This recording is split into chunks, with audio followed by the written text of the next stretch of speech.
আজন্ম মাত্রমপি येन ষঠেন কিঞ্চিৎ চিত্যং বিধায় সুখ শাস্ত্র কথানপিতা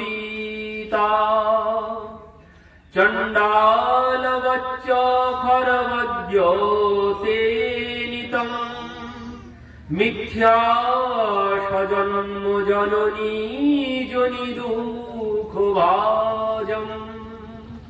কি বলছেন দেখুন, আজন্ম মাত্রমপি येन ষঠেন কিঞ্চিৎ চিত্তং বিধায় সুখ শাস্ত্র কথানপিত।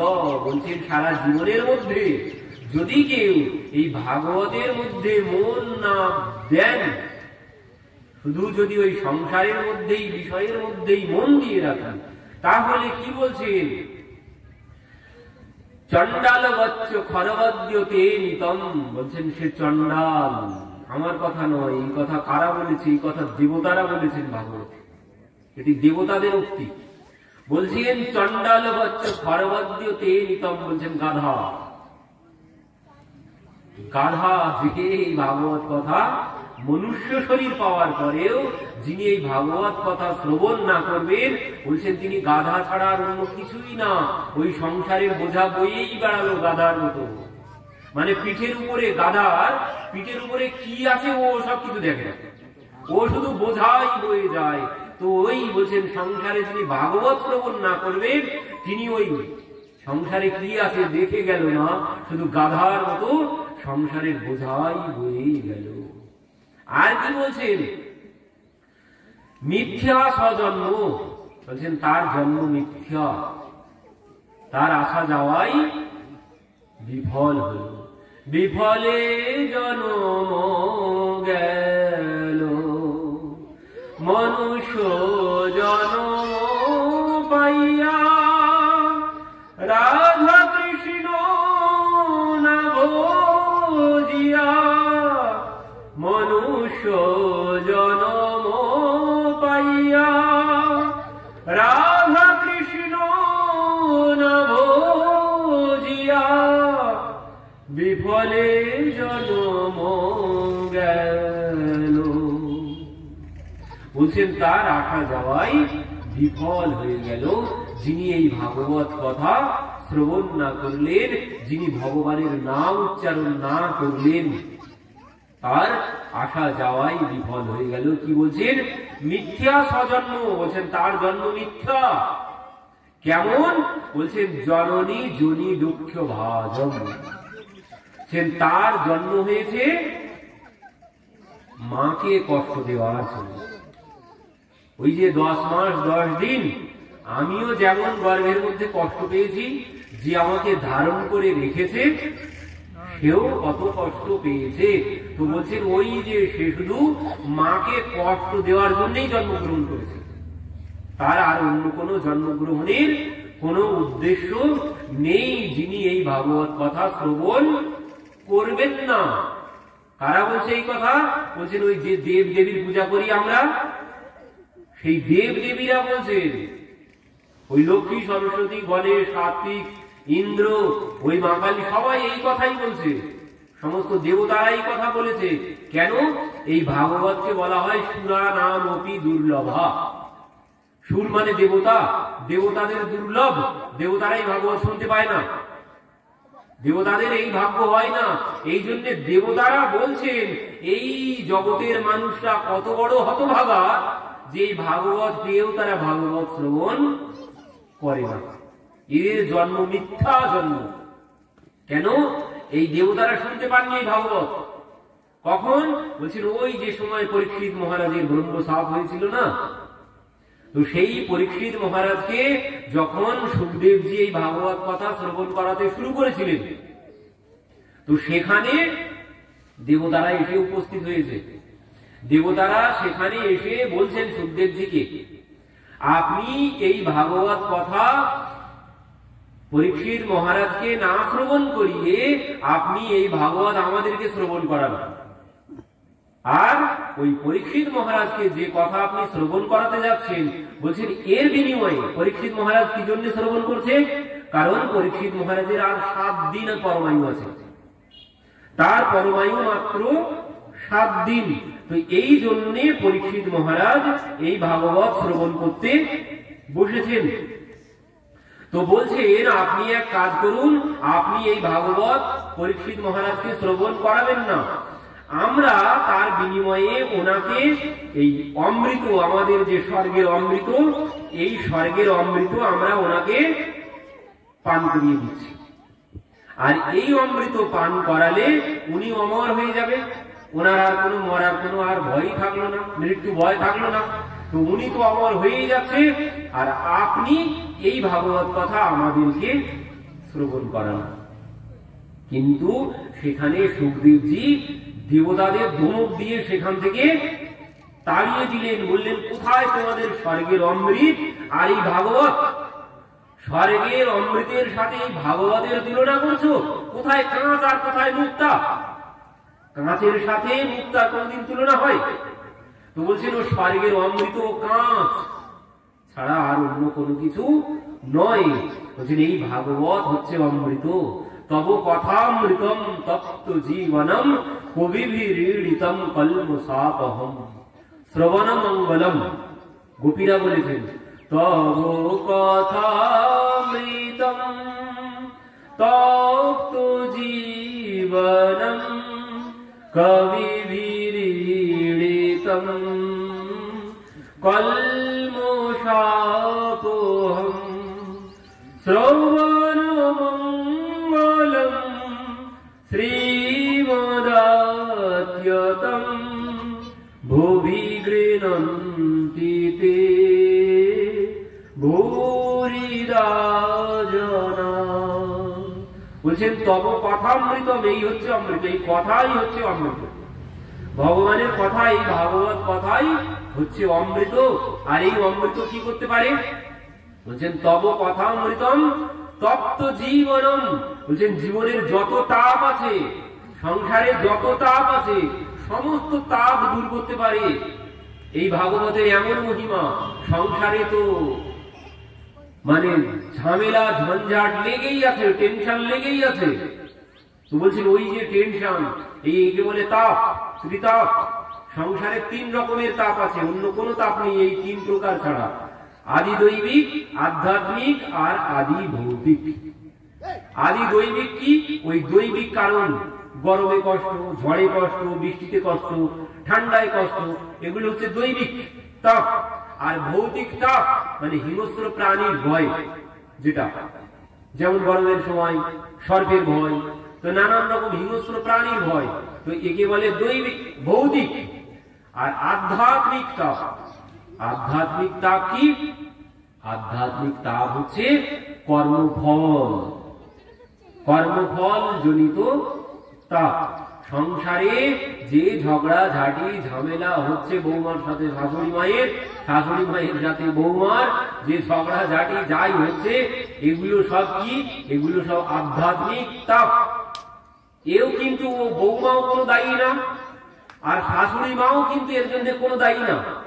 সংসারে যে যন্ত্রণা ভোগ করছি, বলছেন এর জন্য কিন্তু কেউ দায়ী না। এর জন্য দায়ী কি?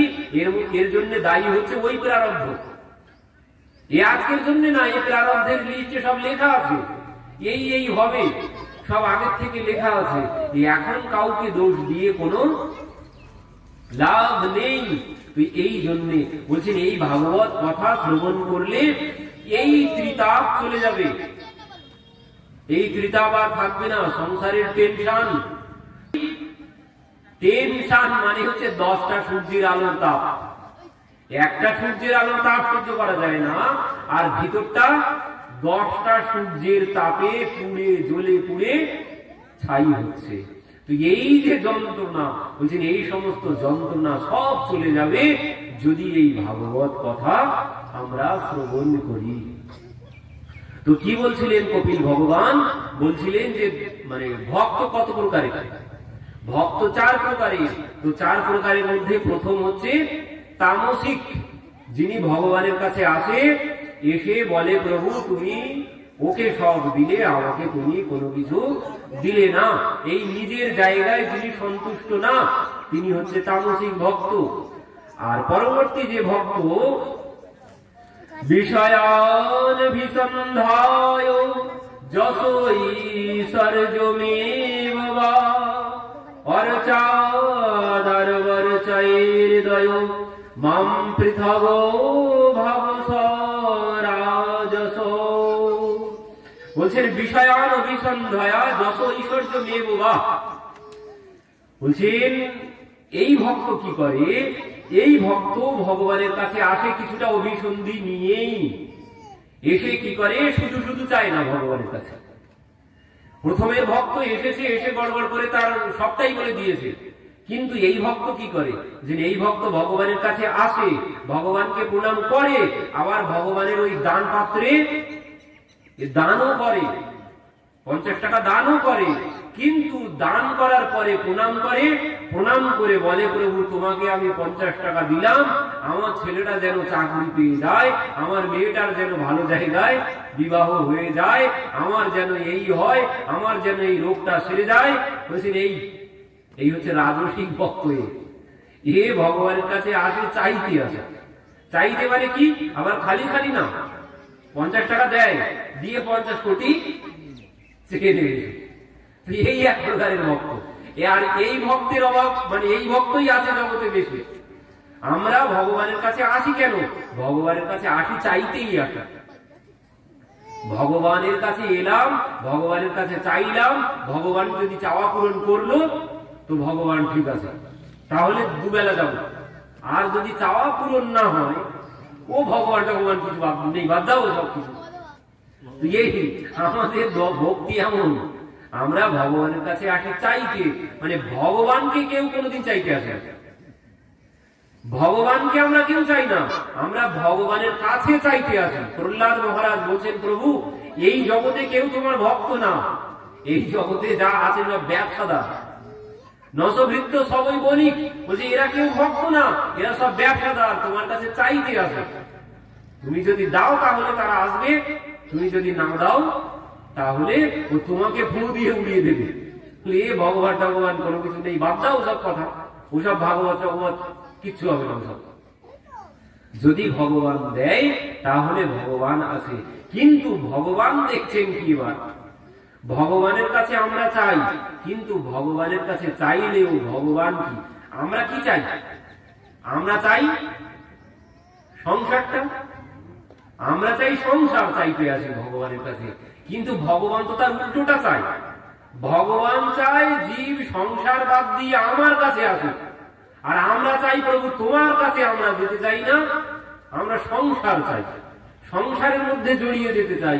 আর ভগবান চাই ওকে আমি সংসারের বাঁধন থেকে খুলে আমার কাছে নিয়ে আসতে চাই।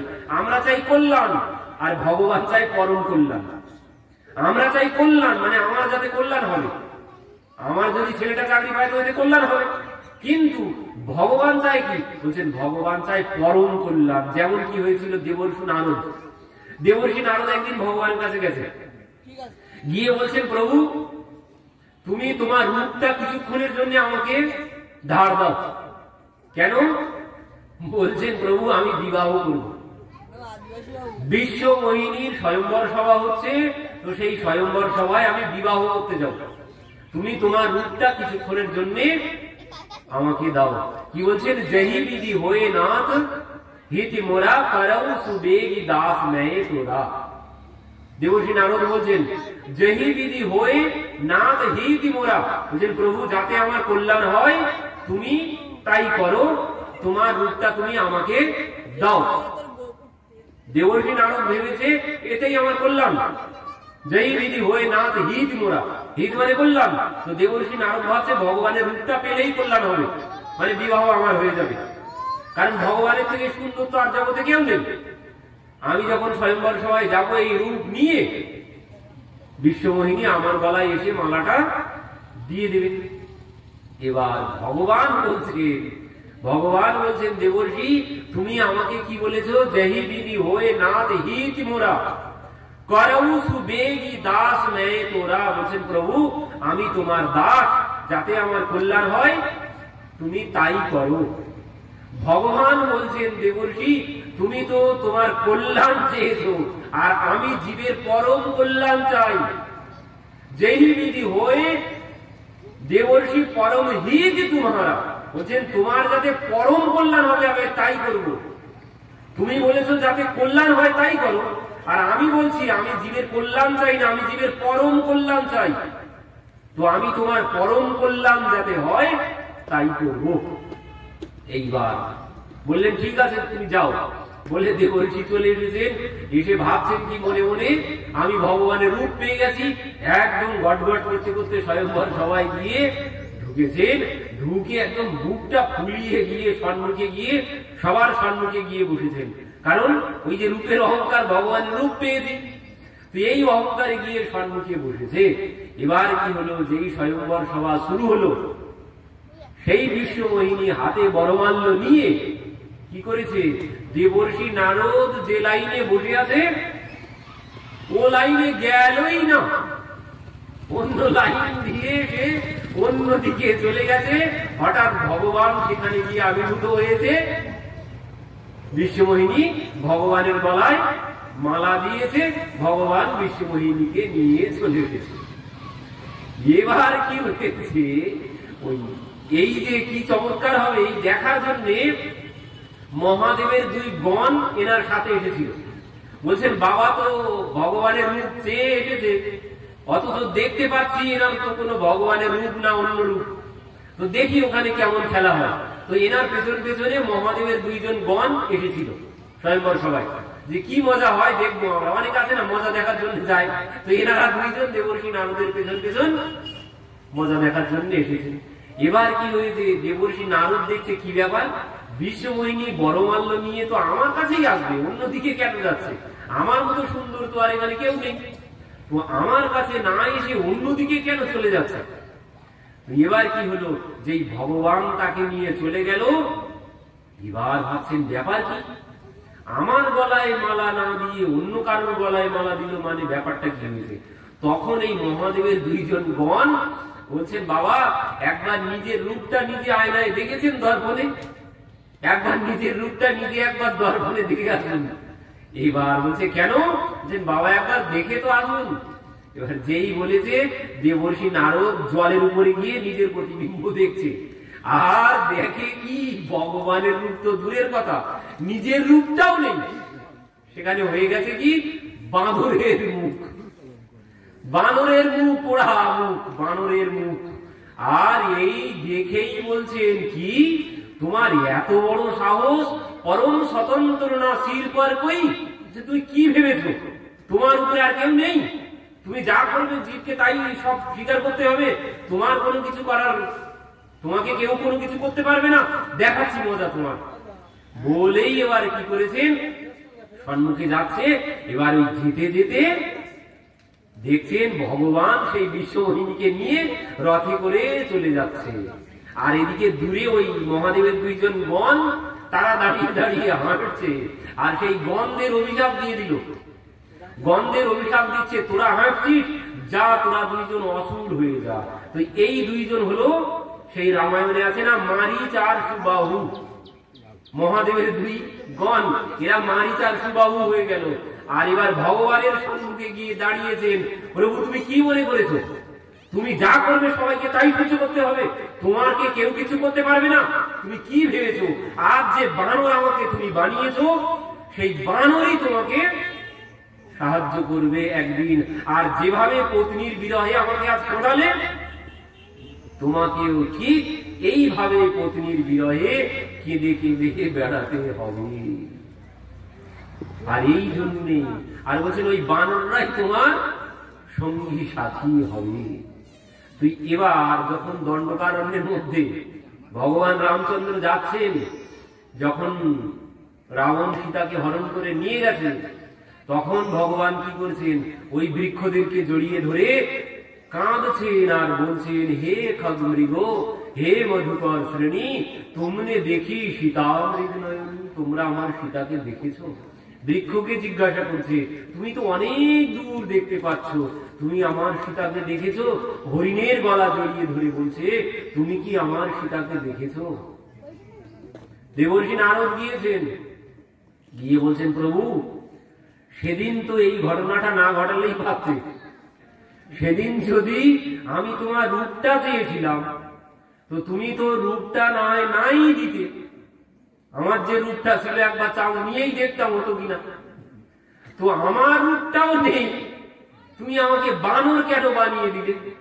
আর তার জন্যই আজ তোমাকে এই পত্নীর বিরহে এইভাবে ঘুরে ঘুরে বনে বনে ঘুরে বেড়াতে হচ্ছে। তো কেন তুমি এই কর্ম সেদিন করেছিলে? দেবর্ষি নারদের অভিশাপে ভগবান আজ বনে বনে ঘুরে বেড়াচ্ছেন সীতা দেবীকে হারিয়ে।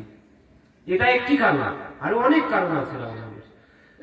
তো ভগবান বলছেন, দেবর্ষি তুমি আমার কাছে বলেছিলে যে প্রভু আমি তোমার দাস, আর যাতে তোমার কল্যাণ হয় তুমি আমাকে তাই করতে বলেছিলে। তো তুমি কল্যাণ চেয়েছিলে, আর আমি কি চাই? বলছেন আমি জীবের পরম কল্যাণ চাই। বলছেন সেদিন কিছুক্ষণের জন্য তোমাকে আমি বানর বানিয়েছিলাম, কয়েক মিনিটের জন্য বানর বানিয়েছিলাম, তুমি কত কাণ্ড করে ফেললে। আর সারা জীবন পত্নীর হাতে যদি বানর হয়ে থাকতে হতো, যদি বিবাহ করতে, বলছেন ও বিবাহ কোনো কিছুই না, ও বিবাহ কষ্ট ছাড়া কোনো কিছু নেই। ওই সামান্য একটুখানি সময়ে যেমন বানর বানিয়েছি, বলছেন সারা জীবনটা ওই বানরের মতোই কেটে যেত যদি তুমি বিবাহ করতে। বলছেন বিবাহ করে আজ পর্যন্ত কেউ সুখী হতে পারেনি, আর হয়নি, আর হবে না। তো এই জন্যে আমি তোমার পরম কল্যাণ করেছি।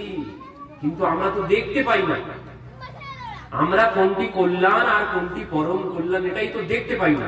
আমরা ভগবানকে দোষ দিয়ে বসে থাকি যে ঠাকুর তোমার বিচার নেই। তো এইভাবে ভগবানের কাছে কোনোদিন চাইতে নেই, তিনি সব দেখতে পাচ্ছেন। পরবর্তীতে আছে যাচ্ছি, তো বলছেন এখানে পরবর্তী যে ভক্ত, এই গেল রাজসিক ভক্ত। আর একজন ভক্ত আছে, আর একজন ভক্ত কি বলছেন? কর্ম নিরহার উদ্দেশ্য পরস্মিন বা তদর্পণম যজেদজষ্টব্যমিতি বা পৃথক ভাব সাত্বিক।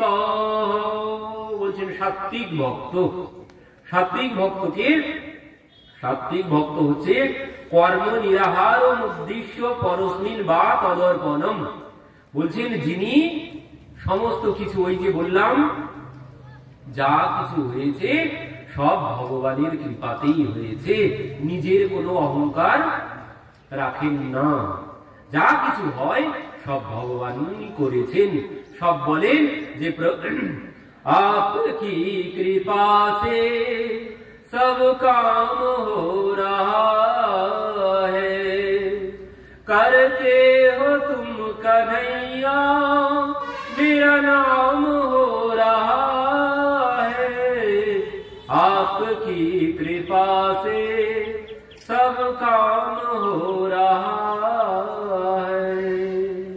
বলছেন প্রভু যা হচ্ছে সব তোমারই কৃপাতেই হচ্ছে। যিনি এমন কথা বলেন তিনি হচ্ছেন সাত্বিক ভক্ত।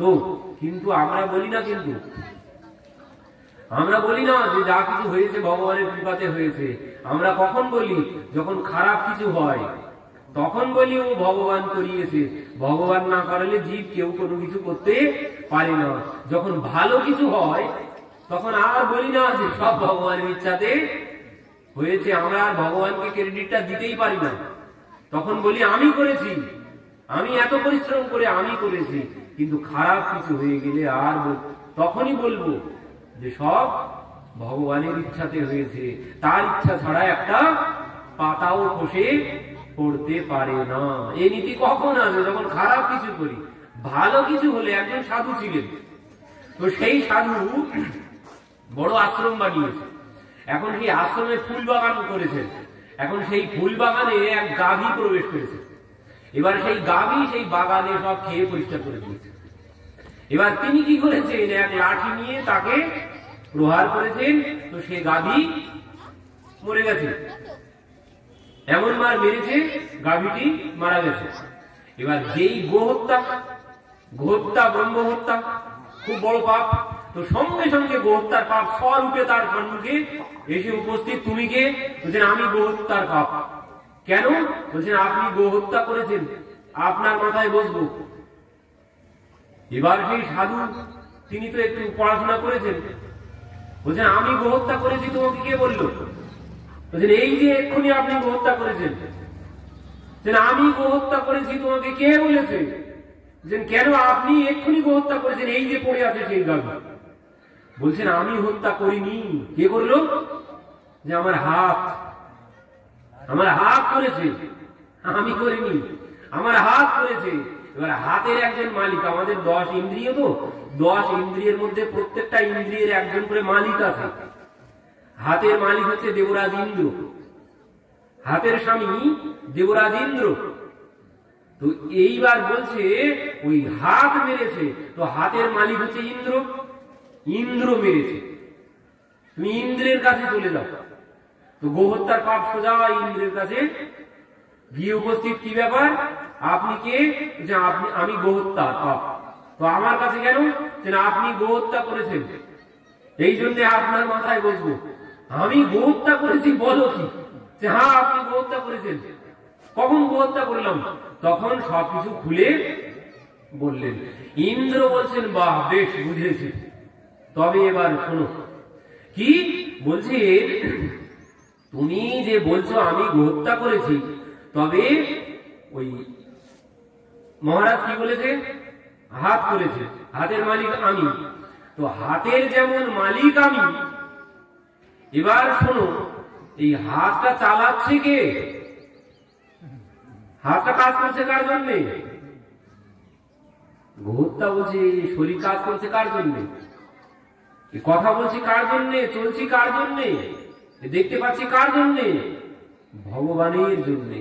তো বলছেন ও হাত, হাতের মালিক আমি হতে পারি, কিন্তু হাতটা যে কাজ করছে সেটা ভগবানের জন্য। যদি গোহত্যা করে কেউ থাকে, সেটা ভগবান করেছে। যাও তুমি তার কাছে চলে যাও। গোহত্যার পাপ সোজা ভগবানের কাছে গিয়ে উপস্থিত। ভগবান তো সেই শান্তাকারম ভুজগশয়নম, একদম স্বয়ং করে আছে। সেখানে গোহত্যা গিয়ে দাঁড়িয়েছেন। কি ব্যাপার? তুমি কে? যে আমি গোহত্যার পাপ, তুমি আমার কাছে কেন? বলছেন প্রভু আপনার দ্বারা গোহত্যা হয়েছে, আমার দ্বারা গোহত্যা হয়েছে। আমি তো এখানে একদম ভুজঙ্গের উপরে শুয়ে আছি, শেষ নাগের উপরে ভগবান শুয়ে আছেন ক্ষীর সমুদ্রে। তো বলছেন আমি তো এখানে শুয়েই আছি, আমি কখন গোহত্যা করলাম? বলছেন প্রভু এই এই ঘটনা ওই আশ্রমের সাধু বলেছে, আপনিই করেছেন। দেখা গেল হিসাব করে গোহত্যা আপনিই করেছেন। তখন ভগবান বলছেন ও বুঝলাম, এই ঘটনা ঘটেছে, তো ঠিক আছে চলো সাধুর কাছে। এবার ভগবান আর সেই গোহত্যার পাপ, ভগবান সেজেছেন ওই শেঠজি, আর শেঠজির ওই মুন্সি বা কর্মচারী সেজেছেন গোহত্যার পাপ। এইবার দুইজন শেঠজির কাছে, সেই সাধুর কাছে আশ্রমে এসেছেন। এসে এবার সেই গোহত্যার পাপকে শিখিয়ে দিয়েছে ভগবান।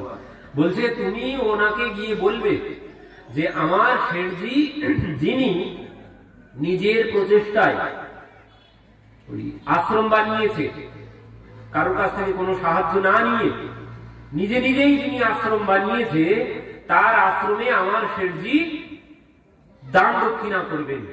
এমন আশ্রমে তিনি দান দক্ষিণা করেন। তো আজ আপনার আশ্রমে এসেছি, আপনার আশ্রমেও আমাদের শেঠজি দান করবে। তো এই কথা শুনে সে এসেছে মহারাজের কাছে।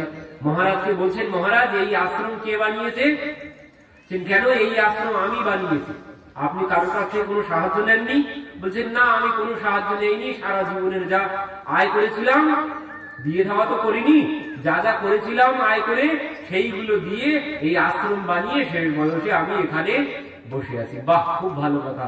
আমাদের শেঠজি তো এমনই আশ্রম খুঁজছে, এমন আশ্রমে আমাদের শেঠজি দান করবেন, যিনি নিজে নিজেই করেছেন, নিজের চেষ্টায়, কারোর কাছ থেকে কোনো চাঁদা না নিয়ে।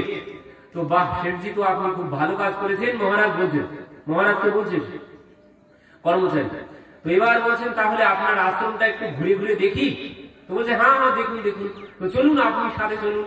বলে এবার সেই আশ্রম ঘুরে ঘুরে দেখছেন, বলছেন এই সুন্দর আশ্রম আপনি বানিয়েছেন? তো বলছে হ্যাঁ। এত সুন্দর ফুল গাছ কে লাগিয়েছে? বলছেন এ সব আমি লাগিয়েছি। আপনি লাগিয়েছেন? তো এতে গাছের গোড়ায় জল দেয় কে? বলছেন সব আমি দিই, এখানে কেউ নেই, সব আমি একা, সব যা দেখতে পাচ্ছেন সব আমি করেছি, সব নিজে নিজে পরিশ্রম করে খুব খেটে খেটে সব আমি করেছি। তো বলছেন চলুন আর একটু ঘুরে ঘুরে দেখি। এবার দেখতে দেখতে সেই যেখানে গাভীটা পড়েছিল সেখানে গিয়েছেন। বলছেন এখানে গাভীটা মারলো কে? গাভীটা তো আমি মারিনি। বলছেন এতক্ষণ সব আমি করেছি, এতক্ষণ সব আমি করেছি। ভগবান সঙ্গে সঙ্গে সেখানে এসে আবির্ভূত হয়েছেন, হয়ে বলছেন দেখেছেন এতক্ষণ সব ইনি করেছেন, যা জিজ্ঞাসা করেছেন সব বলছেন ইনি করেছেন। আর এই গোহত্যার বেলায় বলছেন ইনি করেননি। তাহলে গোহত্যা প্রকৃত করলো কে? তখন গোহত্যার পাপ বলছে ইনি গোহত্যা করেছেন বলে তার মাথায় গোহত্যার পাপ বসে গেল।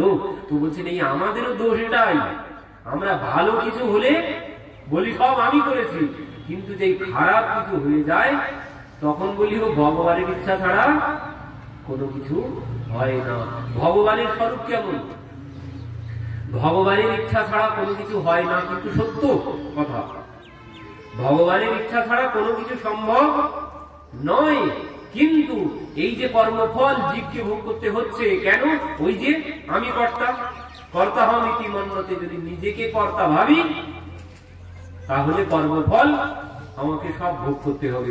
নিজেকে যদি কর্তা না ভাবতে পারি সম্পূর্ণ, ওই যে একটা ভালো বেলায় আমি করেছি, খারাপের বেলায় ভগবান করিয়েছে, ও বললে হবে না। সম্পূর্ণ সারা জীবনে যত কর্ম করব সব যদি বলতে পারি ভগবানের ইচ্ছাতে হয়েছে, তাহলে কোনো কর্মফল আমাকে ভোগ করতে হবে না। দেখুন ভগবান কেমন। ভাগবতে বলছে